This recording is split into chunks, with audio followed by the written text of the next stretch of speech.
Christy, 2 ആഴ്ച കഴിഞ്ഞാൽ നമ്മുടെ വിവാഹമാണ്. ഞാൻ വളരെ എക്സൈറ്റഡ് ആണ്. അതും പറഞ്ഞ് റീന ക്രിസ്റ്റിയുടെ തോളിലേക്ക് അവളുടെ തല വെച്ച് കിടന്നു.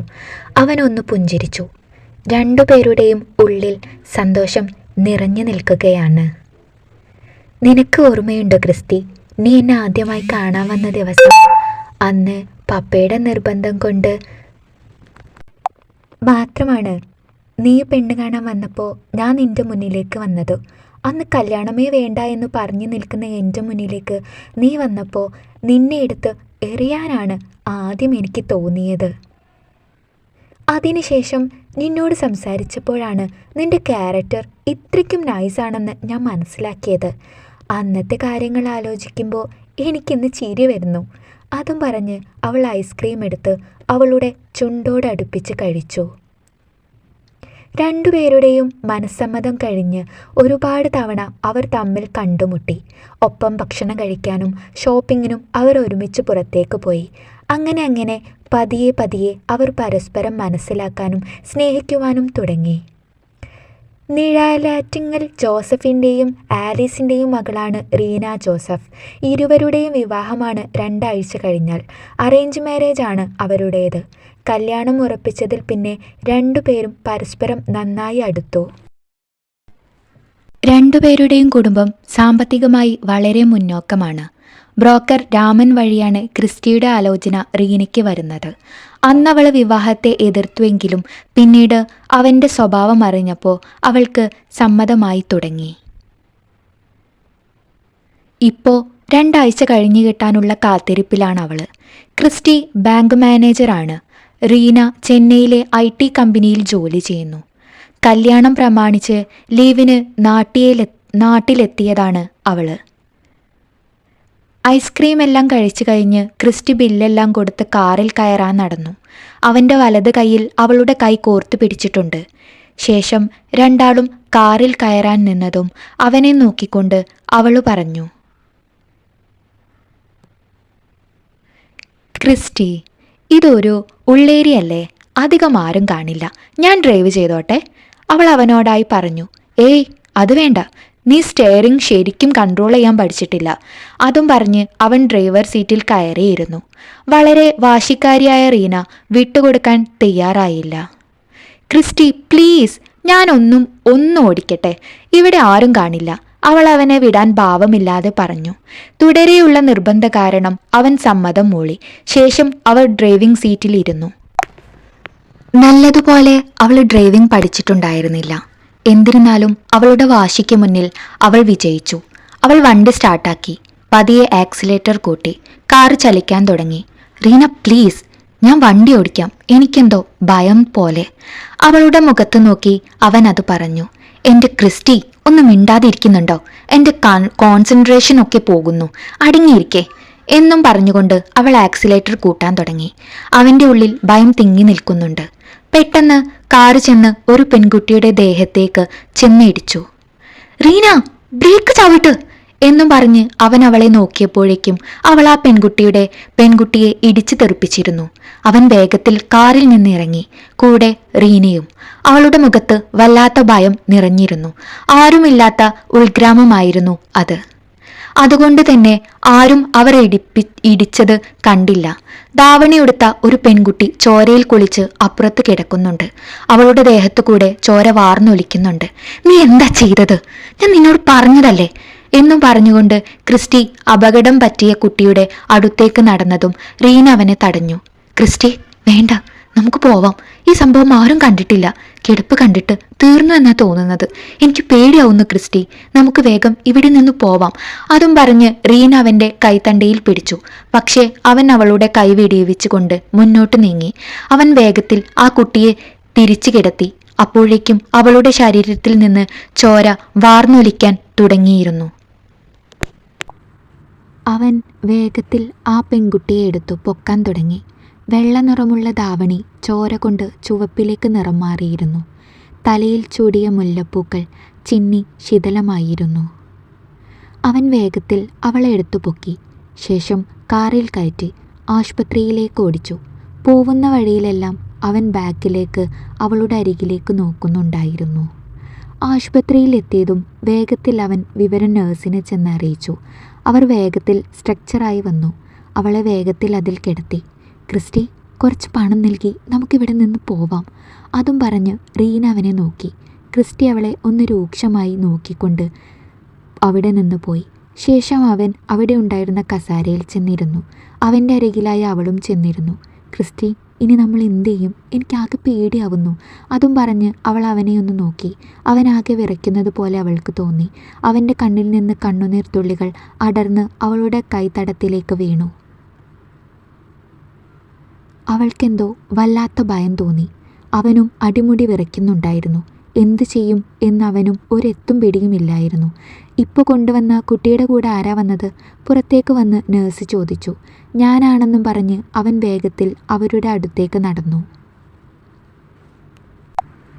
ഈ മരുന്ന് വേഗം വേണം എന്നും പറഞ്ഞ് ഒരു ചീട്ട് അവന് നേരെ അവർ നീട്ടി. അവൻ അതുമായി വേഗത്തിൽ മെഡിക്കൽ ഷോപ്പിലേക്ക് പോയി. അവിടെ ചെന്ന് ലിസ്റ്റിലുള്ള മരുന്നുകളും എല്ലാം അവൻ വാങ്ങി. ശേഷം തിരികെ വന്ന് മരുന്നുകളെല്ലാം നഴ്സിന് നൽകി. അവർ അതുമായി വേഗത്തിൽ ICUവിലേക്ക് നടന്നു. റീന അപ്പോഴും പേടിച്ചുകൊണ്ട് നിൽക്കുകയാണ്. 5 മണിക്കൂറിന് ശേഷം ഡോക്ടർമാർ പുറത്തേക്ക് വന്നുകൊണ്ട് പറഞ്ഞു, ഇമ്മീഡിയറ്റ് ആയിട്ട് കയ്യിനൊരു സർജറി വേണം, പെട്ടെന്ന് അതിനുള്ള പണം അടയ്ക്കണം എന്നും പറഞ്ഞ് ഡോക്ടർ ക്രിസ്റ്റിയുടെ നേരെ ഒരു പേപ്പർ നീട്ടി. അതിൽ ഒപ്പിടാനും അവനോട് ഡോക്ടർ ആവശ്യപ്പെട്ടു. ഉടൻ തന്നെ അവൻ പണം അടയ്ക്കാൻ താഴേക്ക് നടന്നു. പണമടച്ച് അതിൻ്റെ റെസിപ്റ്റുമായി അവൻ ഡോക്ടറുടെ അടുത്തേക്ക് ചെന്നു. ഡോക്ടർ അത് വാങ്ങി നേരെ ഓപ്പറേഷൻ തിയേറ്ററിലേക്ക് കയറി. ക്രിസ്റ്റി, ഞാൻ വീട്ടിലേക്ക് വിളിച്ചിട്ടുണ്ട്, അച്ഛൻ ഇപ്പോൾ എത്തും എന്നും പറഞ്ഞ് റീന ക്രിസ്റ്റിയുടെ അടുത്തേക്ക് വന്നു. അവൻ്റെ മനസ്സിൽ അപ്പോൾ ആ കുട്ടിയുടെ ജീവൻ നിലനിൽക്കണേ എന്ന പ്രാർത്ഥന മാത്രമേ ഉണ്ടായിരുന്നുള്ളൂ. ക്രിസ്റ്റി റീനയെ തോളിൽ തട്ടി സമാധാനിപ്പിച്ചു. ക്രിസ്റ്റി, നമ്മൾ ഇവിടെ നിൽക്കുന്നത് ബുദ്ധിയല്ല, നമുക്കിവിടെ നിന്ന് പോകാം, കുറച്ച് പണം കൊടുക്കാം, ബാക്കിയുള്ള കാര്യങ്ങളൊക്കെ അച്ഛൻ നോക്കിക്കോളും. അതും പറഞ്ഞുകൊണ്ട് റീന അവളുടെ കൈകൾ അവൻ്റെ കൈകളോട് ചേർത്ത് പിടിച്ചു. അത് ശരിയാവില്ല, നമ്മൾ കാരണമാണ് ആ കുട്ടിപ്പോൾ ഇങ്ങനെ കിടക്കുന്നത്. ആ കുട്ടിയെ തനിച്ചാക്കി പോകാൻ എനിക്ക് മനസ്സ് വരുന്നില്ല. അതും പറഞ്ഞുകൊണ്ട് ക്രിസ്റ്റി ICUവിൻ്റെ അടുത്തേക്ക് നടന്നു. അവൻ്റെ കരങ്ങൾ നന്നായി വിറയ്ക്കുന്നുണ്ടായിരുന്നു. അല്പസമയം കഴിഞ്ഞതും റീനയുടെ അച്ഛൻ അങ്ങോട്ടേക്ക് വന്നു. അച്ഛനെ കണ്ടതും റീന അയാളുടെ അടുത്തേക്ക് ഓടി. ശേഷം അയാളെ കെട്ടിപ്പുണർന്നു. എന്താ മോളെ പറ്റിയത്? അയാൾ അവളുടെ തലമുടി തഴുകിക്കൊണ്ട് ചോദിച്ചു. നടന്ന കാര്യങ്ങളെല്ലാം അയാളോട് അവൾ വിശദീകരിച്ചു. ക്രിസ്റ്റി, 2 ആഴ്ച കഴിഞ്ഞാൽ നമ്മുടെ വിവാഹമാണ്. ഞാൻ വളരെ എക്സൈറ്റഡ് ആണ്. അതും പറഞ്ഞ് റീന ക്രിസ്റ്റിയുടെ തോളിലേക്ക് അവളുടെ തല വെച്ച് കിടന്നു. അവനൊന്ന് പുഞ്ചിരിച്ചു. 2 പേരുടെയും ഉള്ളിൽ സന്തോഷം നിറഞ്ഞു നിൽക്കുകയാണ്. നിനക്ക് ഓർമ്മയുണ്ടോ ക്രിസ്റ്റി, നീ എന്നെ ആദ്യമായി കാണാൻ വന്ന ദിവസം? അന്ന് പപ്പയുടെ നിർബന്ധം കൊണ്ട് മാത്രമാണ് നീ പെണ്ണ് കാണാൻ വന്നപ്പോൾ ഞാൻ നിൻ്റെ മുന്നിലേക്ക് വന്നത്. അന്ന് കല്യാണമേ വേണ്ട എന്ന് പറഞ്ഞു നിൽക്കുന്ന എൻ്റെ മുന്നിലേക്ക് നീ വന്നപ്പോൾ നിന്നെ എടുത്ത് എറിയാനാണ് ആദ്യം എനിക്ക് തോന്നിയത്. അതിനുശേഷം നിന്നോട് സംസാരിച്ചപ്പോഴാണ് നിൻ്റെ ക്യാരക്ടർ ഇത്രയ്ക്കും നൈസാണെന്ന് ഞാൻ മനസ്സിലാക്കിയത്. അന്നത്തെ കാര്യങ്ങൾ ആലോചിക്കുമ്പോൾ എനിക്കിന്ന് ചിരി വരുന്നു. അതും പറഞ്ഞ് അവൾ ഐസ്ക്രീം എടുത്ത് അവളുടെ ചുണ്ടോടടുപ്പിച്ച് കഴിച്ചു. 2 പേരുടെയും മനസ്സമ്മതം കഴിഞ്ഞ് ഒരുപാട് തവണ അവർ തമ്മിൽ കണ്ടുമുട്ടി. ഒപ്പം ഭക്ഷണം കഴിക്കാനും ഷോപ്പിങ്ങിനും അവർ ഒരുമിച്ച് പുറത്തേക്ക് പോയി. അങ്ങനെ പതിയെ പതിയെ അവർ പരസ്പരം മനസ്സിലാക്കാനും സ്നേഹിക്കുവാനും തുടങ്ങി. നിഴലാറ്റിങ്ങൽ ജോസഫിൻ്റെയും ആലീസിൻ്റെയും മകളാണ് റീന ജോസഫ്. ഇരുവരുടെയും വിവാഹമാണ് 2 ആഴ്ച കഴിഞ്ഞാൽ. അറേഞ്ച് മാരേജ് ആണ് അവരുടേത്. കല്യാണം ഉറപ്പിച്ചതിൽ പിന്നെ 2 പേരും പരസ്പരം നന്നായി അടുത്തു. 2 പേരുടെയും കുടുംബം സാമ്പത്തികമായി വളരെ മുന്നോക്കമാണ്. ബ്രോക്കർ രാമൻ വഴിയാണ് ക്രിസ്റ്റിയുടെ ആലോചന റീനയ്ക്ക് വരുന്നത്. അന്നവൾ വിവാഹത്തെ എതിർത്തുവെങ്കിലും പിന്നീട് അവൻ്റെ സ്വഭാവം അറിഞ്ഞപ്പോൾ അവൾക്ക് സമ്മതമായി തുടങ്ങി. ഇപ്പോൾ 2 ആഴ്ച കഴിഞ്ഞു കിട്ടാനുള്ള കാത്തിരിപ്പിലാണ് അവൾ. ക്രിസ്റ്റി ബാങ്ക് മാനേജറാണ്. റീന ചെന്നൈയിലെ IT കമ്പനിയിൽ ജോലി ചെയ്യുന്നു. കല്യാണം പ്രമാണിച്ച് ലീവിന് നാട്ടിലെത്തിയതാണ് അവൾ. ഐസ്ക്രീം എല്ലാം കഴിച്ചു കഴിഞ്ഞ് ക്രിസ്റ്റി ബില്ലെല്ലാം കൊടുത്ത് കാറിൽ കയറാൻ നടന്നു. അവൻ്റെ വലത് കൈയിൽ അവളുടെ കൈ കോർത്തു പിടിച്ചിട്ടുണ്ട്. ശേഷം രണ്ടാളും കാറിൽ കയറാൻ നിന്നതും അവനെ നോക്കിക്കൊണ്ട് അവളു പറഞ്ഞു, ക്രിസ്റ്റി, ഇതൊരു ഉള്ളേരിയല്ലേ, അധികം ആരും കാണില്ല, ഞാൻ ഡ്രൈവ് ചെയ്തോട്ടെ? അവൾ അവനോടായി പറഞ്ഞു. ഏയ്, അത് വേണ്ട, നീ സ്റ്റെയറിംഗ് ശരിക്കും കൺട്രോൾ ചെയ്യാൻ പഠിച്ചിട്ടില്ല. അതും പറഞ്ഞ് അവൻ ഡ്രൈവർ സീറ്റിൽ കയറിയിരുന്നു. വളരെ വാശിക്കാരിയായ റീന വിട്ടുകൊടുക്കാൻ തയ്യാറായില്ല. ക്രിസ്റ്റി, പ്ലീസ്, ഞാനൊന്നും ഓടിക്കട്ടെ, ഇവിടെ ആരും കാണില്ല, അവൾ അവനെ വിടാൻ ഭാവമില്ലാതെ പറഞ്ഞു. തുടരെയുള്ള നിർബന്ധ കാരണം അവൻ സമ്മതം മൂളി. ശേഷം അവൾ ഡ്രൈവിംഗ് സീറ്റിൽ ഇരുന്നു. നല്ലതുപോലെ അവൾ ഡ്രൈവിംഗ് പഠിച്ചിട്ടുണ്ടായിരുന്നില്ല. എന്നിരുന്നാലും അവളുടെ വാശിക്ക് മുന്നിൽ അവൾ വിജയിച്ചു. അവൾ വണ്ടി സ്റ്റാർട്ടാക്കി പതിയെ ആക്സിലേറ്റർ കൂട്ടി കാറ് ചലിക്കാൻ തുടങ്ങി. റീന, പ്ലീസ്, ഞാൻ വണ്ടി ഓടിക്കാം, എനിക്കെന്തോ ഭയം പോലെ. അവളുടെ മുഖത്ത് നോക്കി അവൻ അത് പറഞ്ഞു. എൻ്റെ ക്രിസ്റ്റി, ഒന്ന് മിണ്ടാതിരിക്കുന്നുണ്ടോ? എൻ്റെ കോൺസെൻട്രേഷൻ ഒക്കെ പോകുന്നു, അടങ്ങിയിരിക്കേ എന്നും പറഞ്ഞുകൊണ്ട് അവൾ ആക്സിലേറ്റർ കൂട്ടാൻ തുടങ്ങി. അവൻ്റെ ഉള്ളിൽ ഭയം തിങ്ങി നിൽക്കുന്നുണ്ട്. പെട്ടെന്ന് കാറ് ചെന്ന് ഒരു പെൺകുട്ടിയുടെ ദേഹത്തേക്ക് ചെന്നിടിച്ചു. റീന, ബ്രേക്ക് ചവിട്ട് എന്നും പറഞ്ഞ് അവൻ അവളെ നോക്കിയപ്പോഴേക്കും അവൾ ആ പെൺകുട്ടിയെ ഇടിച്ചു തെറിപ്പിച്ചിരുന്നു. അവൻ വേഗത്തിൽ കാറിൽ നിന്ന് ഇറങ്ങി, കൂടെ റീനയും. അവളുടെ മുഖത്ത് വല്ലാത്ത ഭയം നിറഞ്ഞിരുന്നു. ആരുമില്ലാത്ത ഉൾഗ്രാമമായിരുന്നു അത്. അതുകൊണ്ട് തന്നെ ആരും അവർ ഇടിച്ചത് കണ്ടില്ല. ധാവണിയെടുത്ത ഒരു പെൺകുട്ടി ചോരയിൽ കുളിച്ച് അപ്പുറത്ത് കിടക്കുന്നുണ്ട്. അവളുടെ ദേഹത്തു കൂടെ ചോര വാർന്നൊലിക്കുന്നുണ്ട്. നീ എന്താ ചെയ്തത്? ഞാൻ നിന്നോട് പറഞ്ഞതല്ലേ എന്നും പറഞ്ഞുകൊണ്ട് ക്രിസ്റ്റി അപകടം പറ്റിയ കുട്ടിയുടെ അടുത്തേക്ക് നടന്നതും റീന അവനെ തടഞ്ഞു. ക്രിസ്റ്റി, വേണ്ട, നമുക്ക് പോവാം. ഈ സംഭവം ആരും കണ്ടിട്ടില്ല. കിടപ്പ് കണ്ടിട്ട് തീർന്നു എന്നാ തോന്നുന്നത്. എനിക്ക് പേടിയാവുന്നു ക്രിസ്റ്റി, നമുക്ക് വേഗം ഇവിടെ നിന്ന് പോവാം. അതും പറഞ്ഞ് റീന അവൻ്റെ കൈത്തണ്ടയിൽ പിടിച്ചു. പക്ഷേ അവൻ അവളുടെ കൈ വെടിവിച്ചുകൊണ്ട് മുന്നോട്ട് നീങ്ങി. അവൻ വേഗത്തിൽ ആ കുട്ടിയെ തിരിച്ചു കിടത്തി. അപ്പോഴേക്കും അവളുടെ ശരീരത്തിൽ നിന്ന് ചോര വാർന്നൊലിക്കാൻ തുടങ്ങിയിരുന്നു. അവൻ വേഗത്തിൽ ആ പെൺകുട്ടിയെ എടുത്തു പൊക്കാൻ തുടങ്ങി. വെള്ള നിറമുള്ള ധാവണി ചോര കൊണ്ട് ചുവപ്പിലേക്ക് നിറം മാറിയിരുന്നു. തലയിൽ ചൂടിയ മുല്ലപ്പൂക്കൾ ചിന്നി ശിഥിലമായിരുന്നു. അവൻ വേഗത്തിൽ അവളെ എടുത്തു പൊക്കി. ശേഷം കാറിൽ കയറ്റി ആശുപത്രിയിലേക്ക് ഓടിച്ചു. പോവുന്ന വഴിയിലെല്ലാം അവൻ ബാക്കിലേക്ക് അവളുടെ അരികിലേക്ക് നോക്കുന്നുണ്ടായിരുന്നു. ആശുപത്രിയിലെത്തിയതും വേഗത്തിൽ അവൻ വിവരം നഴ്സിനെ ചെന്ന് അറിയിച്ചു. അവർ വേഗത്തിൽ സ്ട്രക്ചറായി വന്നു. അവളെ വേഗത്തിൽ അതിൽ കിടത്തി. ക്രിസ്റ്റി, കുറച്ച് പണം നൽകി നമുക്കിവിടെ നിന്ന് പോവാം. അതും പറഞ്ഞ് റീന അവനെ നോക്കി. ക്രിസ്റ്റി അവളെ ഒന്ന് രൂക്ഷമായി നോക്കിക്കൊണ്ട് അവിടെ നിന്ന് പോയി. ശേഷം അവൻ അവിടെ ഉണ്ടായിരുന്ന കസാരയിൽ ചെന്നിരുന്നു. അവൻ്റെ അരികിലായി അവളും ചെന്നിരുന്നു. ക്രിസ്റ്റി, ഇനി നമ്മൾ എന്ത് ചെയ്യും? എനിക്കാകെ പേടിയാവുന്നു. അതും പറഞ്ഞ് അവൾ അവനെ ഒന്ന് നോക്കി. അവനാകെ വിറയ്ക്കുന്നത് പോലെ അവൾക്ക് തോന്നി. അവൻ്റെ കണ്ണിൽ നിന്ന് കണ്ണുനീർ തുള്ളികൾ അടർന്ന് അവളുടെ കൈത്തടത്തിലേക്ക് വീണു. അവൾക്കെന്തോ വല്ലാത്ത ഭയം തോന്നി. അവനും അടിമുടി വിറയ്ക്കുന്നുണ്ടായിരുന്നു. എന്തു ചെയ്യും എന്നവനും ഒരെത്തും പിടിയുമില്ലായിരുന്നു. ഇപ്പോൾ കൊണ്ടുവന്ന കുട്ടിയുടെ കൂടെ ആരാ വന്നത്? പുറത്തേക്ക് വന്ന് നഴ്സ് ചോദിച്ചു. ഞാനാണെന്നും പറഞ്ഞ് അവൻ വേഗത്തിൽ അവരുടെ അടുത്തേക്ക് നടന്നു. ഈ മരുന്ന് വേഗം വേണം എന്നും പറഞ്ഞ് ഒരു ചീട്ട് അവന് നേരെ അവർ നീട്ടി.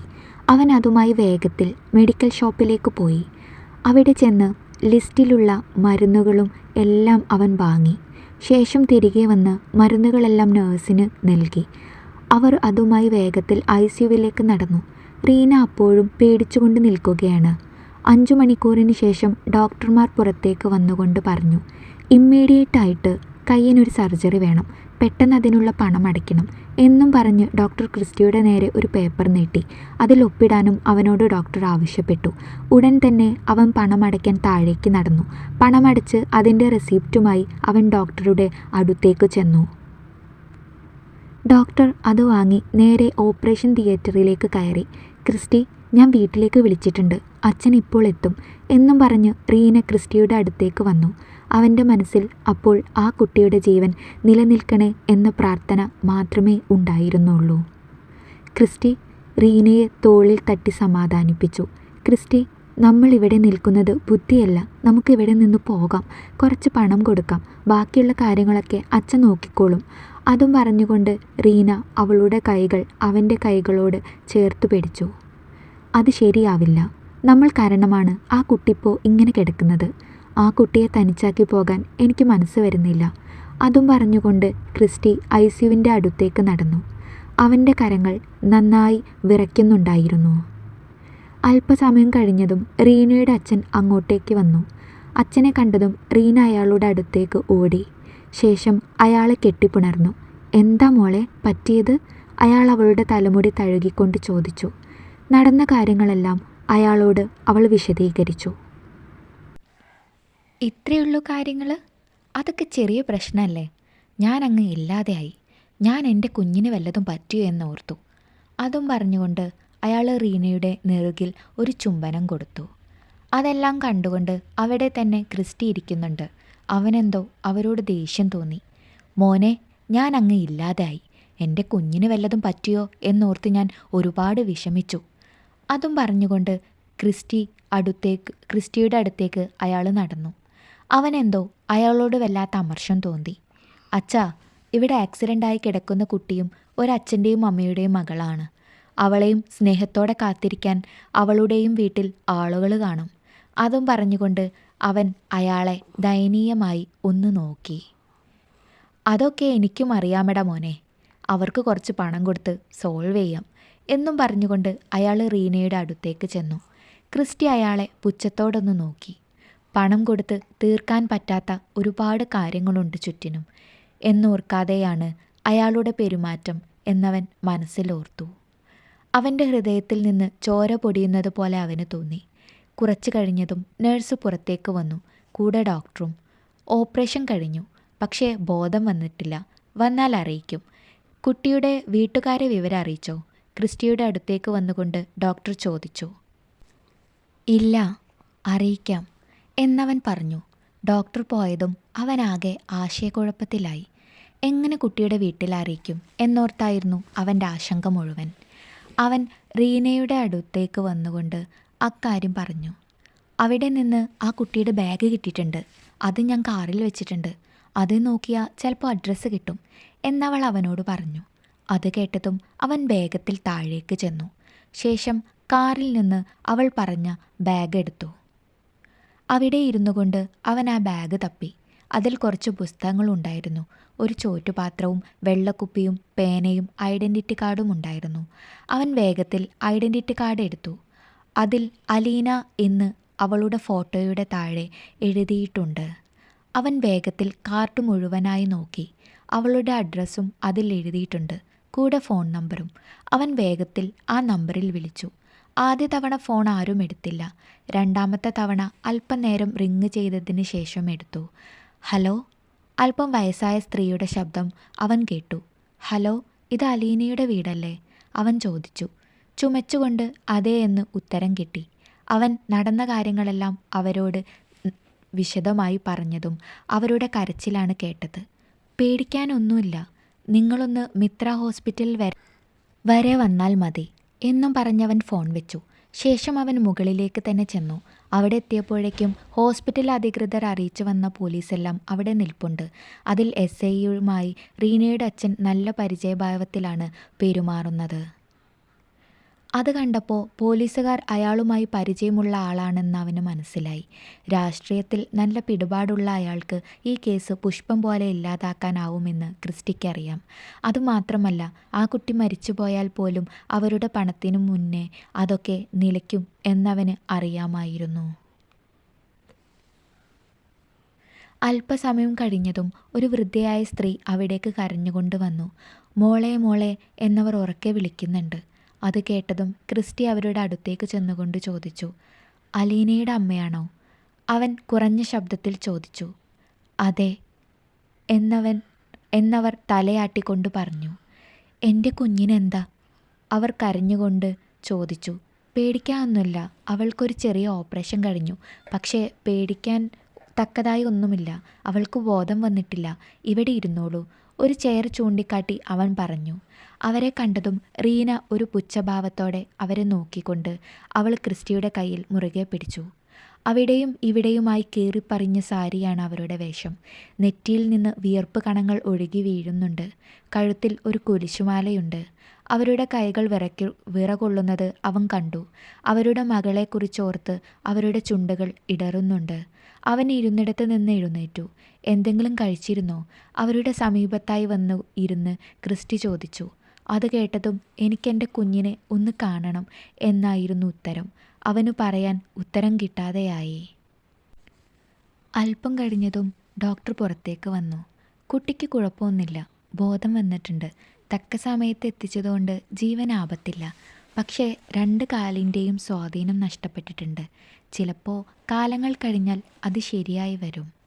അല്ലെങ്കിൽ ആജീവനാന്തം അങ്ങനെ തന്നെ മുന്നോട്ട് പോവേണ്ടി വരും. രണ്ടിനുമുള്ള സാധ്യതയുണ്ട്. അത്രയും പറഞ്ഞുകൊണ്ട് ഡോക്ടർ പുറത്തേക്ക് നടന്നു. അത് കേട്ടതും ക്രിസ്റ്റി ഞെട്ടി നിൽക്കുകയാണ്. എൻ്റെ മോളെ എന്നും പറഞ്ഞ് അവളുടെ അമ്മ അപ്പോഴേക്കും കരയാൻ തുടങ്ങിയിരുന്നു. റീന ഒന്ന് പുഞ്ചിരിച്ചുകൊണ്ട് ക്രിസ്റ്റിയെ നോക്കി പറഞ്ഞു. ഹാവു, ജീവൻ തിരികെ കിട്ടിയല്ലോ. വല്ല നക്കാപ്പിച്ചയും കൊടുത്ത് ഇനി ഇത് തലയിൽ നിന്ന് ഒഴിവാക്കാമല്ലോ. അവൾ അതും പറഞ്ഞ് അവൻ്റെ മുഖത്തേക്ക് നോക്കിയതും ദേഷ്യം കൊണ്ട് അവൻ്റെ മുഖം നല്ല പോലെ ചുവന്നിരുന്നു. അവൻ്റെ ദേഷ്യം കണ്ട് റീന ഒന്ന് പേടിച്ചു. അപ്പോഴേക്കും റീനയുടെ അച്ഛനും കുറച്ച് പോലീസുകാരും അങ്ങോട്ടേക്കെത്തി. നിങ്ങളുടെ മകളാണോ അകത്തുള്ളത്? പോലീസുകാരിൽ ഒരാൾ അലീനയുടെ അമ്മയോട് ചോദിച്ചു. അതെ എന്നവർ തലയാട്ടി സമ്മതിച്ചു. നിങ്ങളിതിൽ ഒന്ന് ഒപ്പുവെക്കണം. നിങ്ങൾക്കിതിൽ പരാതിയൊന്നുമില്ല എന്നാ ഈ പേപ്പറിൽ എഴുതി വെച്ചിട്ടുള്ളത്. നിങ്ങൾക്ക് ഇവർ നഷ്ടപരിഹാരം നൽകാൻ തയ്യാറാണ്. എസ് ഐ അവരെ നോക്കിക്കൊണ്ട് പറഞ്ഞു. അവർക്കെന്തു പറയണം എന്നറിയാതെയായി. എന്താ പറഞ്ഞത് കേട്ടില്ലേ? റീനയുടെ അച്ഛൻ ഭീഷണി കലർന്ന സ്വരത്തിൽ അവരെ നോക്കി ചോദിച്ചു. അവരുടെ പെരുമാറ്റത്തിൽ നിന്ന് അവരുടെ പണത്തിൻ്റെ ശക്തി മനസ്സിലാക്കിയ അലീനയുടെ അമ്മ അവർ നീട്ടിയ പേപ്പറിൽ ഒപ്പുവെച്ചു കൊടുത്തു. എല്ലാം നോക്കി നിൽക്കാൻ മാത്രമേ ക്രിസ്റ്റിക്ക് കഴിഞ്ഞുള്ളൂ. അതിൽ ഒപ്പിട്ട് അവർ പൊട്ടിക്കരഞ്ഞു. അതെല്ലാം സന്തോഷത്തോടെ റീന നോക്കി നിൽക്കുന്നുണ്ട്. അതെല്ലാം കണ്ടുകൊണ്ട് ക്രിസ്റ്റി അപ്പുറത്തെ ചുമരിൽ ചാരി നിൽക്കുന്നുണ്ടായിരുന്നു. അവനതൊന്നും അത്ര പിടിക്കുന്നുണ്ടായിരുന്നില്ല. ക്രിസ്റ്റി, വാ നമുക്ക് പോവാം. അതും പറഞ്ഞുകൊണ്ട് അലീനയുടെ അച്ഛൻ അവൻ്റെ അടുത്തേക്ക് വന്നു. ഇല്ല, ഞാൻ വരുന്നില്ല. ആ കുട്ടിക്ക് കുറച്ച് ആശ്വാസമാകുന്നത് വരെയെങ്കിലും നമുക്കിവിടെ നിൽക്കണം അച്ഛാ. അതും പറഞ്ഞുകൊണ്ട് ക്രിസ്റ്റി അവിടെ തന്നെ ഇരുന്നു. നിന്റെ തീരുമാനം അങ്ങനെയെങ്കിൽ അങ്ങനെ ആവട്ടെ. അതും പറഞ്ഞ് അവളുടെ അച്ഛൻ റീനയുടെ കൈ പിടിച്ച് നടന്നു. നടക്കുന്നതിനിടയിൽ റീന ക്രിസ്റ്റിയെ തറപ്പിച്ചൊന്നു നോക്കി. അവനത് കണ്ടതായി പോലും ഭാവിച്ചില്ല. നേരം മുന്നോട്ട് നീങ്ങിക്കൊണ്ടേയിരുന്നു. രാത്രി പകലിനെ കീഴടക്കി. അമ്മേ, ഞാൻ ഇന്ന് വരില്ല. അമ്മ കഴിച്ചു കിടന്നോളൂ. ആ കുട്ടിയുടെ അമ്മ ഇവിടെ തനിച്ചാണ്. അവരെ ഒറ്റയ്ക്കിട്ട് വരാൻ തോന്നുന്നില്ല. ശരി മോനെ, അത് നല്ല തീരുമാനമാണ്. നീ അവിടെ നിന്നോ. നീ വല്ലതും കഴിച്ചോ? ഇല്ല, എന്തെങ്കിലും മേടിക്കണം. കൂട്ടത്തിൽ ആ കുട്ടിയുടെ അമ്മയ്ക്കും. ശരി മോനെ, അങ്ങനെ ആവട്ടെ. അതും പറഞ്ഞ് അവൻ ഫോൺ വെച്ചു. തിരിഞ്ഞു നോക്കിയപ്പോൾ തണുത്തു വിറച്ച സാരിയുടെ ഒരു തല കൊണ്ട് പുറമാകെ മൂടി നിൽക്കുന്ന അലീനയുടെ അമ്മയെയാണ് കണ്ടത്. അവൻ വേഗത്തിൽ അവരുടെ അടുത്തേക്ക് ചെന്നു. അമ്മേ, വല്ലതും കഴിക്കണ്ടേ? അവൻ്റെ ആ ചോദ്യം കേട്ടതും അവർ ദയനീയമായി ഒന്ന് നോക്കി. ഞാൻ പോയി വല്ലതും മേടിച്ചു വരാം. അവൾക്ക് ഇന്ന് ബോധം വരുമോ എന്നറിയില്ല. പക്ഷേ ഇവിടെ അമ്മ എത്ര നേരം ഇങ്ങനെ ഇരിക്കും? നമുക്കൊരു റൂം എടുക്കാം. അതും പറഞ്ഞ് അവൻ അമ്മയെ എഴുന്നേൽപ്പിച്ചു. അവൻ്റെ കൂടെ നടന്നു. അവരുടെ കാലിലെ ചെരുപ്പ് അവരുടെ ദാരിദ്ര്യം വിളിച്ചു പറയുന്നുണ്ടായിരുന്നു. തീരെ സാമ്പത്തികമില്ലാത്തവരാണ് അവർ എന്നവന് മനസ്സിലായ കാര്യമായിരുന്നു. അതുകൊണ്ട് തന്നെയാണ് റീനയുടെയും അവളുടെ അച്ഛൻ്റെയും വാക്ക് കേൾക്കാതെ അവൻ അവിടെ തന്നെ നിന്നത്.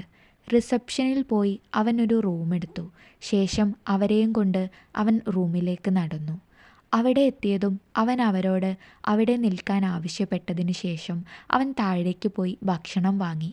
തിരിച്ചു വന്ന് അവൻ 2 പ്ലേറ്റിലേക്ക് ഭക്ഷണം വിളമ്പി. അമ്മേ, കഴിക്ക്. അതും പറഞ്ഞുകൊണ്ട് അവൻ അവർക്ക് നേരെ ആ പ്ലേറ്റ് നീട്ടി. അല്പം മടിച്ച് അവരത് വാങ്ങിക്കഴിച്ചു. രാത്രി 10ഓടെ അവർ രണ്ടുപേരും ബെഡിൽ ചെന്ന് കിടന്നു. അലീനയുടെ അമ്മയ്ക്ക് ഉറക്കം വരുന്നുണ്ടായിരുന്നില്ല. അവനും തിരിച്ചല്ലായിരുന്നു. ഒരു വിധത്തിൽ അവർ നേരം വെളുപ്പിച്ചു. രാവിലെ 7 മണിയോടെ അവർ രണ്ടാളും ഐസിയുവിൻ്റെ മുന്നിലേക്ക് നടന്നു. അവരുടെ കാലുകൾക്കും കൈകൾക്കും ബലമില്ലാതെ ആയിട്ടുണ്ട് എന്നവന് അവരുടെ നടത്തത്തിൽ നിന്നും മനസ്സിലായി. അല്പം കഴിഞ്ഞതും ഐസിയുവിൻ്റെ ഉള്ളിൽ നിന്ന് നഴ്സ് പുറത്തേക്ക് വന്നുകൊണ്ട് പറഞ്ഞു, അലീനയ്ക്ക് ബോധം വന്നിട്ടുണ്ട്. കാണേണ്ടവർ അകത്തേക്ക് കയറി കണ്ടോളൂ. അതും പറഞ്ഞ് അവർ തിരിഞ്ഞു നടന്നു. അമ്മേ, ചെന്ന് കണ്ടോളൂ. അവൻ പറഞ്ഞതു പ്രകാരം അവർ അകത്തേക്ക് നടന്നു. ഒരുപാട് വയറുകൾ ഇടയിൽ അവൾ കിടക്കുന്നത് അമ്മ കണ്ടു. അവരുടെ ഉള്ളൊന്ന് പിടഞ്ഞു. മോളെ, അവർ അലീനയുടെ അടുത്തേക്ക് നടന്നു. ആ വിളി കേട്ടതും അവളുടെ കണ്ണുകളിൽ നിന്ന് കണ്ണുനീരൊഴുകാൻ തുടങ്ങി. അവർ പതിയെ അവളുടെ മുടിയിഴകളിൽ തഴുകി.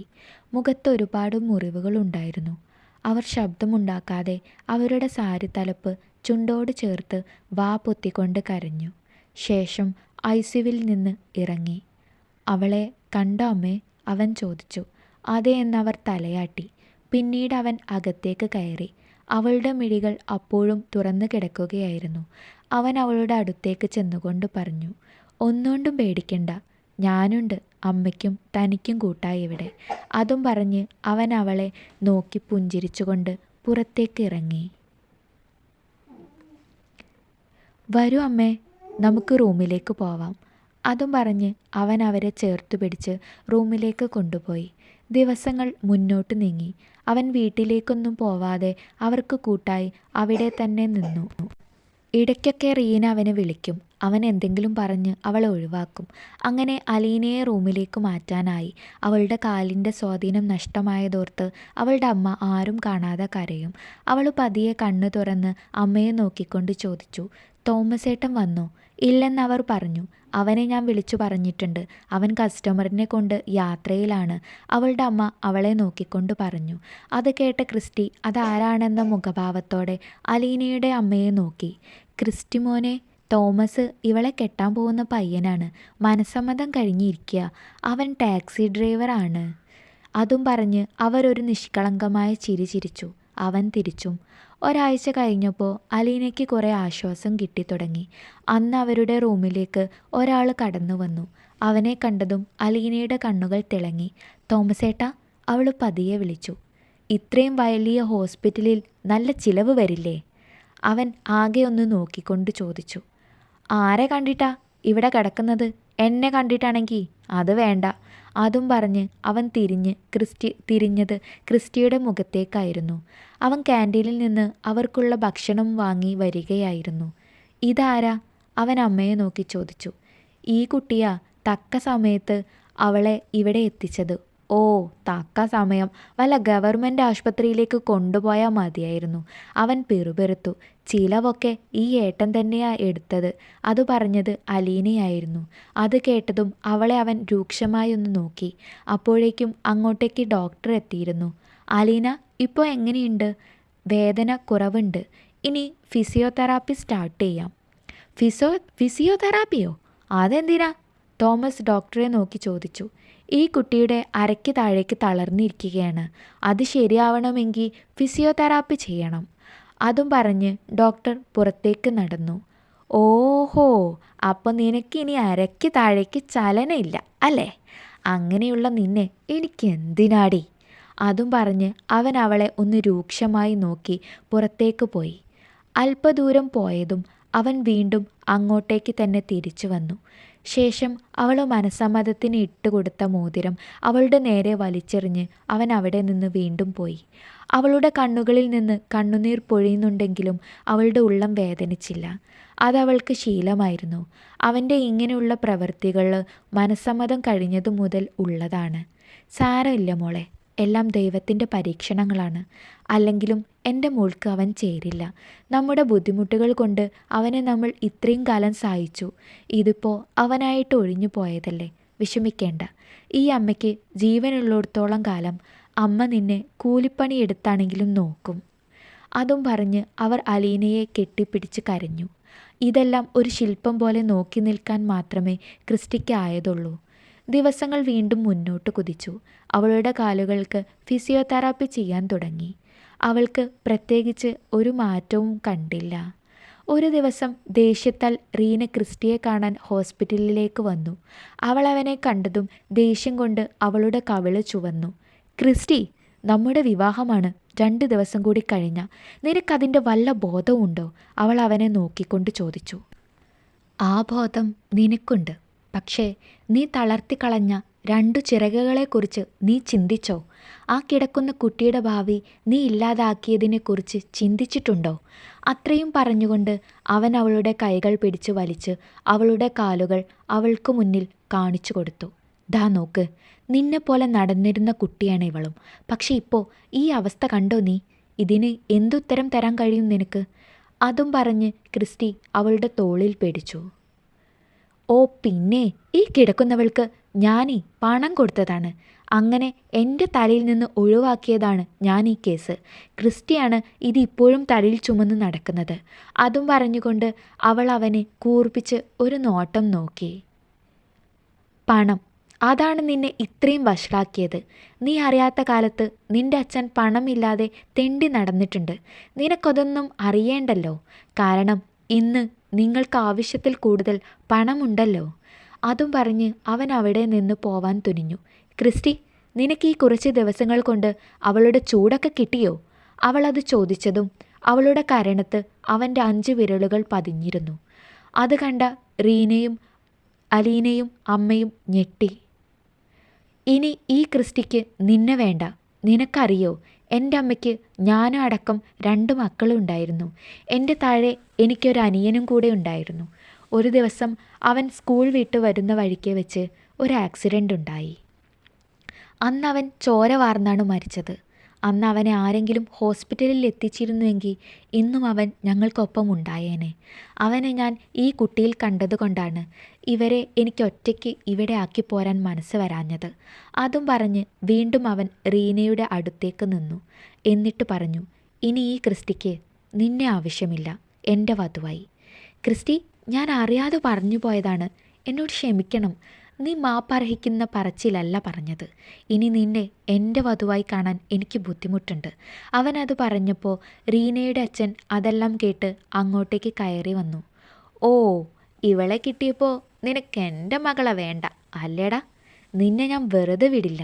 നിന്നേക്കാളും 10 മടങ്ങ് സ്വത്തും പണവും പ്രൗഢിയുമുള്ള ഒരാളെ കൊണ്ട് ഞാൻ എൻ്റെ മകളുടെ വിവാഹം നടത്തും, നിശ്ചയിച്ച മുഹൂർത്തത്തിൽ തന്നെ. അതും പറഞ്ഞ് റീനയുടെ അച്ഛൻ അവളുടെ കൈയും പിടിച്ച് അവിടെ നിന്നു പോയി.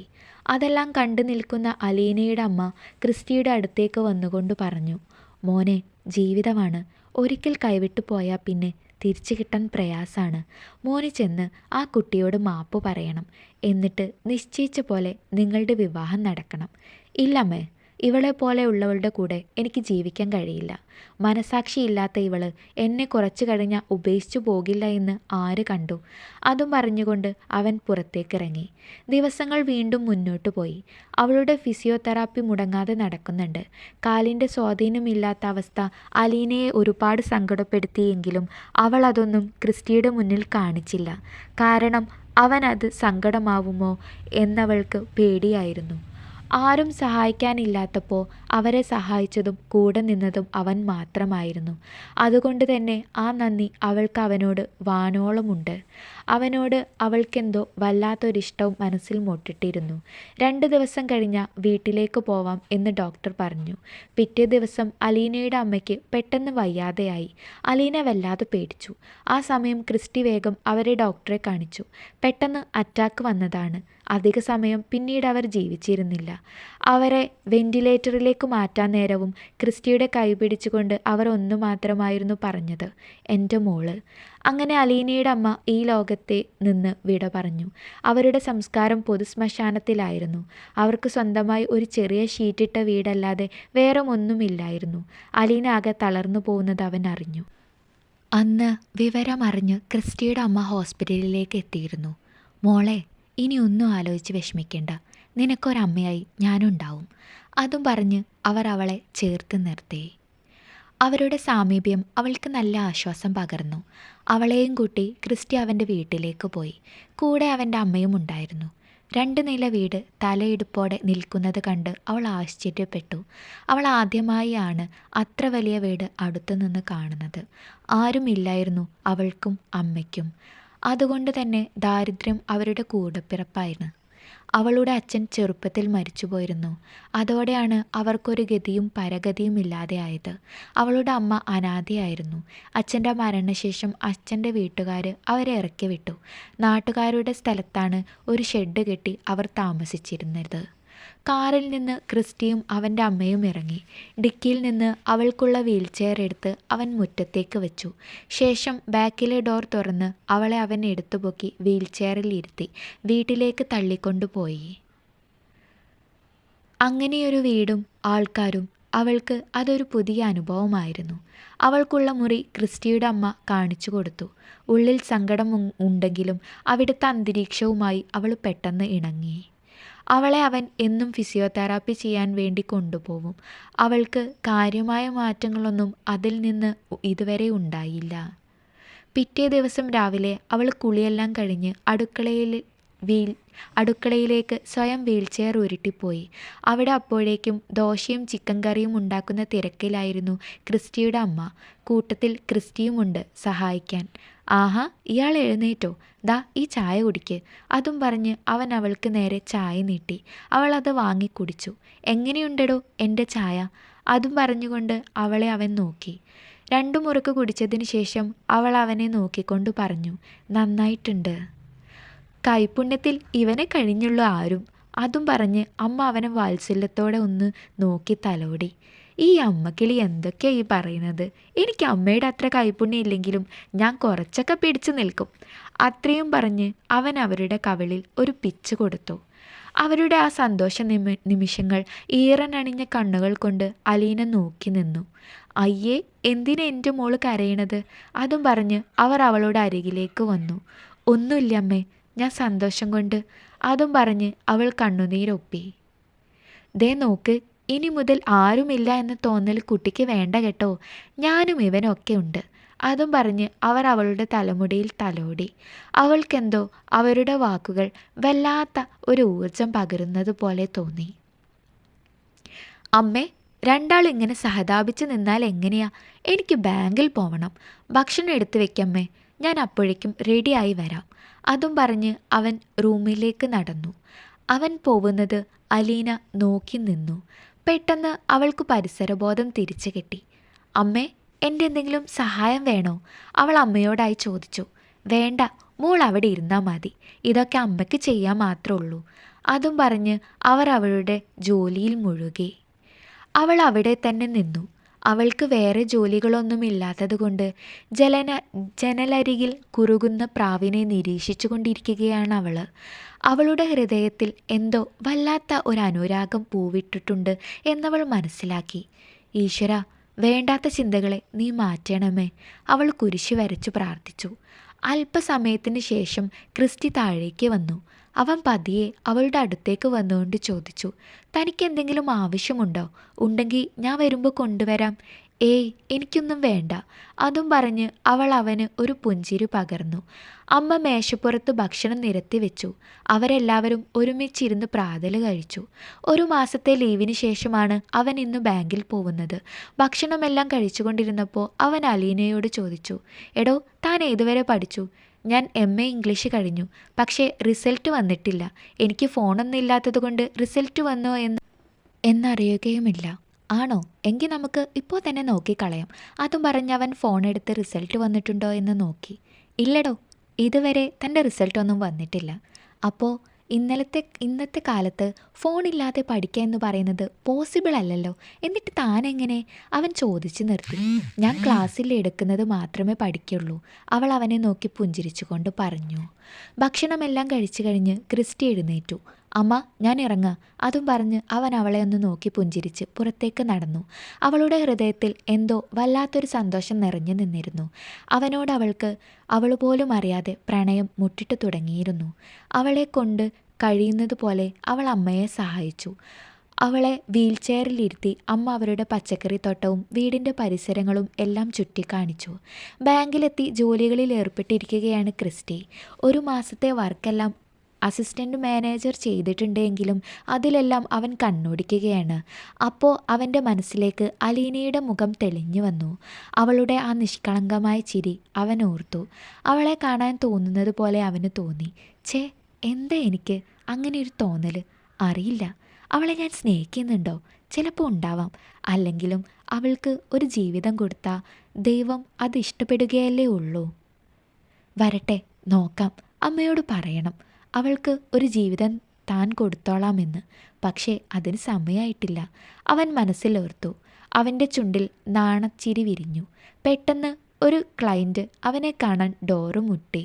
അപ്പോഴാണ് അവൻ ചിന്തയിൽ നിന്ന് ഉണർന്നത്. Yes, coming. അതും പറഞ്ഞ് അവൻ അവരുടെ മുഖത്തേക്ക് നോക്കിയതും റീനയുടെ അച്ഛൻ ജോസഫ് ആയിരുന്നു അത്. അവൻ കസാരയിൽ ഒന്ന് നിവർന്നിരുന്നു. എൻ്റെ മകൾക്ക് നിന്നേക്കാൾ നല്ല ബന്ധം കിട്ടാത്തത് കൊണ്ടല്ല, അവൾ നിന്നെ തന്നെ വിവാഹം കഴിക്കുകയുള്ളൂ എന്നും പറഞ്ഞ് വീട്ടിൽ ബഹളാണ്. അതുകൊണ്ടാണ് ഞാൻ നിന്നെ കാണാൻ ഇങ്ങോട്ടേക്ക് വന്നത്. നീയുമായുള്ള വിവാഹം ഉടനെ നടത്തണം. അത് ഇനി നടക്കില്ല. നിങ്ങളുടെ മകളെപ്പോലെയുള്ള ഒരാളുടെ കൂടെ ജീവിക്കാൻ എനിക്ക് താല്പര്യമില്ല. നീ അങ്ങനെ തീർത്ത് പറയാൻ വരട്ടെ. എൻ്റെ മോള് പറഞ്ഞതുപോലെ നിനക്ക് അവളുടെ ചൂര് കിട്ടിയോ? ദേ, മാന്യമായി സംസാരിക്കണം. ഓ മര്യാദക്കാരൻ. നീ അവളെ വിവാഹം ചെയ്യാതെ മറ്റവളെ വിവാഹം ചെയ്യുന്നത് എനിക്കൊന്ന് കാണണം. അതും പറഞ്ഞ് അയാൾ ഡോറിൻ്റെ അടുത്തേക്ക് നടന്നു. ശേഷം അവിടെ നിന്ന് പിന്തിരിഞ്ഞ് അവനെ നോക്കിക്കൊണ്ട് പറഞ്ഞു, നിന്നെ ഞാൻ വെറുതെ വിടില്ല. അയാൾ പുറത്തേക്ക് നടന്നു. അവനെന്തോ വല്ലാത്ത പുച്ഛം തോന്നി. ഒരു വിധത്തിൽ ഇങ്ങനെയൊക്കെ സംഭവിച്ചത് നല്ലതിനാവാം. അതുകൊണ്ടല്ലേ റീനയുടെ തനിനിറം അറിയാൻ കഴിഞ്ഞത്. അവളെപ്പോലെ ഒരു സ്ത്രീയെ ജീവിതകാലം മുഴുവൻ ചുമരിലേൽക്കുക എന്ന് പറയുന്നത് നിസ്സാര കാര്യമൊന്നുമല്ല.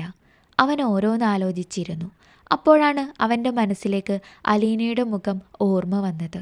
അവളെക്കുറിച്ച് ആലോചിച്ചപ്പോൾ തന്നെ അവനെന്തോ വല്ലാത്തൊരാശ്വാസം കിട്ടി. താൻ ആഗ്രഹിച്ചിരുന്നത് അലീനയെപ്പോലെയുള്ള ഒരു പെൺകുട്ടിയെയാണ്. അതുകൊണ്ടാവാം ദൈവം എനിക്ക് അവളെ തൻ്റെ മുന്നിൽ എത്തിച്ചു തന്നത്, അവൻ ഓർത്തു. പെട്ടെന്ന് സ്റ്റാഫ് ഫയലുമായി അവൻ്റെ അടുത്തേക്ക് വന്നു. പിന്നീട് ഓഫീസിലെ തിരക്കിലേക്ക് അവൻ വഴുതി വീണു. അന്ന് വൈകുന്നേരം ബാങ്ക് കഴിഞ്ഞ് അവൻ വീട്ടിലേക്ക് തിരിച്ചു പോവാൻ ബുള്ളറ്റിൽ കയറിയിരുന്നു. അവൻ അത് ഓടിച്ചു പോവുകയായിരുന്നു. പെട്ടെന്ന് ഒരാൾ കൈ കാണിച്ചു. അവൻ വണ്ടി നിർത്തി. എന്താ എന്ന് ചോദിച്ചതും അവൻ്റെ മുഖത്ത് അയാൾ ആങ്ങിയൊന്നടിച്ചു. അവൻ ബൈക്കിൽ നിന്ന് തെറിച്ച് താഴേക്ക് വീണു. അയാൾ വീണ്ടും അവനെ വീണയിടത്ത് നിന്ന് എഴുന്നേൽപ്പിച്ച് വീണ്ടും അടിച്ചു. അവൻ എന്തിനാ അവനെ അടിക്കുന്നതെന്ന് മനസ്സിലായില്ല. അപ്പോഴാണ് അവൻ്റെ കണ്ണിൽ അയാളെ കണ്ടത്, ജോസഫിനെ. അയാളെ കണ്ടതും അടിക്കുള്ള കാരണം അവന് വ്യക്തമായി മനസ്സിലായി കഴിഞ്ഞിരുന്നു. ജോസഫ് അവൻ്റെ അടുത്തേക്ക് വന്നുകൊണ്ട് പറഞ്ഞു, നിനക്ക് ഇത്രയും തന്നില്ലെങ്കിൽ എനിക്കെൻ്റെ മോൾക്കും സമാധാനം കിട്ടില്ല. അതും പറഞ്ഞ് അയാൾ തിരിഞ്ഞു നടന്നു. അതേ, ഒന്ന് നിന്നേ. അങ്ങനെങ്ങ് പോവാൻ വരട്ടെ. തന്നത് ഞാൻ നിങ്ങൾക്ക് തിരിച്ചു തന്നില്ല. അതും കൊണ്ട് പോയാൽ മതി നിങ്ങൾ.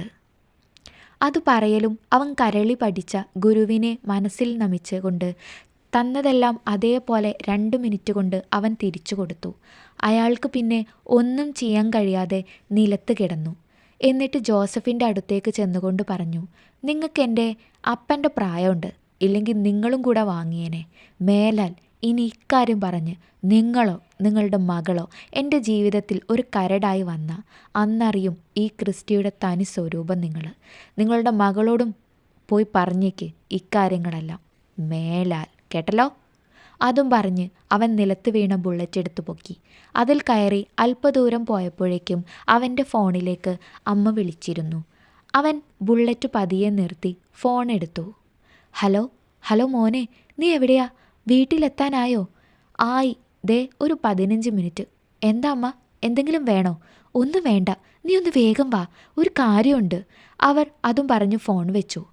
അവൻ്റെ മനസ്സ് മുഴുവൻ അലീനയ്ക്ക് എന്തെങ്കിലും പറ്റിയോ എന്ന ചിന്തയായിരുന്നു. അവൻ വേഗത്തിൽ ബൈക്ക് ഓടിച്ച് മുന്നോട്ട് നീങ്ങി. അല്പം കഴിഞ്ഞതും അവൻ വീട്ടിലെത്തി. എന്തു പറ്റി എന്ന മുഖഭാവത്തോടെ അവൻ വീട്ടിലേക്ക് കയറി. അവിടെ കണ്ട കാഴ്ച അവൻ്റെ കണ്ണുകൾക്ക് പോലും വിശ്വസിക്കാനായിരുന്നില്ല. അതെ, അവൻ്റെ അലീന 2 കാലുകൾ കൊണ്ടും നടന്നു വരുന്നതാണ് അവൻ കണ്ടത്. അവൻ്റെ കണ്ണുകൾ ഈറനണിഞ്ഞു. അവിടേക്ക് അവൻ്റെ അമ്മയും കടന്നു വന്നു. മോനെ, മോള് നടന്നു. അതും പറഞ്ഞ് അവർ അവളുടെ നെറ്റിയിൽ ഒരു ചുംബനം കൊടുത്തു. ആ നിമിഷത്തിന് അതിരുകളുണ്ടായിരുന്നില്ല. ഞാൻ നേർന്ന നേർച്ചകളൊക്കെ ഫലിച്ചു. ദൈവത്തിന് സ്തുതി. അത്രയും പറഞ്ഞുകൊണ്ട് അവർ കണ്ണുനീരൊപ്പി. ക്രിസ്റ്റിക്ക് സന്തോഷത്തിന് അതിരുകൾ ഉണ്ടായിരുന്നില്ല. അവൻ ഒരിക്കലും പ്രതീക്ഷിച്ചതല്ല അവളുടെ കാലുകൾക്ക് ചലനം ഇത്രയും പെട്ടെന്ന് തിരിച്ചു കിട്ടുമെന്ന്. എന്നിരുന്നാലും അവനും ദൈവത്തോട് നന്ദി പറഞ്ഞു. വഴിയിൽ വെച്ചുണ്ടായ സംഭവമൊന്നും അവൻ ആരോടും പറയാൻ പോയില്ല. ദിവസങ്ങളും മാസങ്ങളും സന്തോഷത്തോടെ കടന്നുപോയിക്കൊണ്ടിരുന്നു. കൂടെ അവൻ്റെ ഹൃദയത്തിൽ അവളോടുള്ള ഇഷ്ടവും. ദിവസങ്ങൾ അങ്ങനെ നീണ്ടുപോയി. ഒരു ദിവസം പത്രം നോക്കിയിരിക്കുകയായിരുന്നു ക്രിസ്റ്റി. അപ്പോഴാണ് അവൻ്റെ കണ്ണിൽ അത് കാണുന്നത്. അവൻ അതുമായി അലീനയുടെ അടുത്തേക്ക് വേഗത്തിൽ ചെന്നു. എടോ, താൻ യൂണിവേഴ്സിറ്റി ടോപ്പറാണ്. ദേ പത്രത്തിൽ തൻ്റെ ഫോട്ടോയുണ്ട്. അതും പറഞ്ഞ് അവൻ അവൾക്ക് അത് കാണിച്ചു കൊടുത്തു. അവൾ അത് വാങ്ങി. അവളുടെ കണ്ണുകൾ നല്ലതുപോലെ നിറഞ്ഞിരുന്നു. PGക്ക് യൂണിവേഴ്സിറ്റി ടോപ്പറായി വിജയം കൈവരിച്ചിരിക്കുന്നു അവൾ. അവിടേക്ക് വന്ന അവൻ്റെ അമ്മയെ നോക്കി അവൻ പറഞ്ഞു. അവളുടെ നെറുകിൽ അവർ ഒരു മുത്തം കൊടുത്തു. അവളുടെ ആ സന്തോഷം അവർ ഒരു കേക്ക് മുറിച്ച് ആഘോഷിച്ചു. ഒരു ദിവസം രാത്രി അവൻ്റെ അമ്മ അവനോട് വന്ന് കൊണ്ട് പറഞ്ഞു, ക്രിസ്റ്റി, റീനയുടെ വിവാഹം കഴിഞ്ഞത്രേ. അവൻ്റെ അമ്മ അത് പറഞ്ഞപ്പോൾ അവൻ അവരെ നോക്കിക്കൊണ്ട് പറഞ്ഞു, അതേതായാലും നന്നായി എന്നു പറഞ്ഞ് അവൻ അവിടെ നിന്ന് എഴുന്നേറ്റു പോയി. എടാ, അലീനയെ എല്ലാവരും ചോദിക്കുന്നു എന്തേ ഇവിടെ നിർത്തിയിരിക്കുന്നതെന്ന്. എല്ലാവരുടെയും വായ അടയ്ക്കാൻ നമുക്ക് പറ്റില്ലല്ലോ. അതുകൊണ്ട് അമ്മ ഒരു തീരുമാനമെടുത്തു. നീ അവളെ വിവാഹം ചെയ്യണം. നല്ല കുട്ടിയാ അവൾ. അമ്മ എന്തൊക്കെയായി പറയുന്നത്? ഞാൻ അവളെ അങ്ങനെയൊന്നും കണ്ടിട്ടില്ല. അതും പറഞ്ഞ് അവൻ ഒഴിഞ്ഞു മാറാൻ ശ്രമിച്ചു. ഓ പിന്നെ, ഞാൻ കണ്ടിട്ടുണ്ട് മോനെ, നിന്റെ കണ്ണിൽ അവളോടുള്ള പ്രണയം. അത് മനസ്സിലാക്കിയിട്ടാണ് ഞാൻ ഇക്കാര്യം നിന്നോട് വന്ന് പറയുന്നത്. അത് കേട്ടതും അവൻ അമ്മയെ നോക്കി ഒന്ന് പുഞ്ചിരിച്ചു. അവൻ്റെ ചുണ്ടിൽ ഒരു നാണപ്പുഞ്ചിരി മറഞ്ഞിരുന്നിരുന്നു. അല്ല അമ്മ, എനിക്ക് മാത്രം അവളെ ഇഷ്ടമായിട്ട് കാര്യമില്ലല്ലോ. അവൾക്കും എന്നോട് ഇഷ്ടം വേണ്ടേ? ഞാൻ അവളോട് ചോദിക്കാം എന്നും പറഞ്ഞ് അപ്പോൾ തന്നെ അവർ അലീനയുടെ റൂമിലേക്ക് നടന്നു. മോളെ, എൻ്റെ മോന് നിന്നെ ഇഷ്ടമാണ്. അവൻ നിന്നെ വിവാഹം കഴിക്കും. എന്താ നിൻ്റെ അഭിപ്രായം? പെട്ടെന്നുള്ള അവരുടെ പറച്ചിൽ കേട്ട് അവൾ സ്തംഭിച്ചു നിന്നു. പറ മോളെ, അവർ വീണ്ടും അവളോട് ചോദിച്ചു. അത് പിന്നെ എനിക്ക് ഇഷ്ടാണ് അല്ലേ? അമ്മ ചോദിച്ചു. ചെറിയ മടിയോടുകൂടി അതേ എന്നവൾ തലയാട്ടി. അത് കണ്ടുകൊണ്ട് ക്രിസ്റ്റി അങ്ങോട്ടേക്ക് വന്നു. അവൻ്റെ ഹൃദയം സന്തോഷം കൊണ്ട് തുള്ളിച്ചാടിയിരുന്നു. അങ്ങനെ വലിയ രീതിയിലുള്ള ആഘോഷത്തോടെ അവരുടെ വിവാഹം നടന്നു. പുതിയ പ്രതീക്ഷകളോടെ. നിറമില്ലാത്ത അലീനയുടെ ജീവിതത്തിലേക്ക് ക്രിസ്റ്റി എന്ന നിറം കടന്നു വന്നു. ഇനി അവരുടെ ജീവിതം പല നിറങ്ങൾ ചേർന്ന മഴവില്ല് പോലെ ശോഭയായി ഇരിക്കട്ടെ. നമുക്കും കൂടെ പ്രാർത്ഥിക്കാം.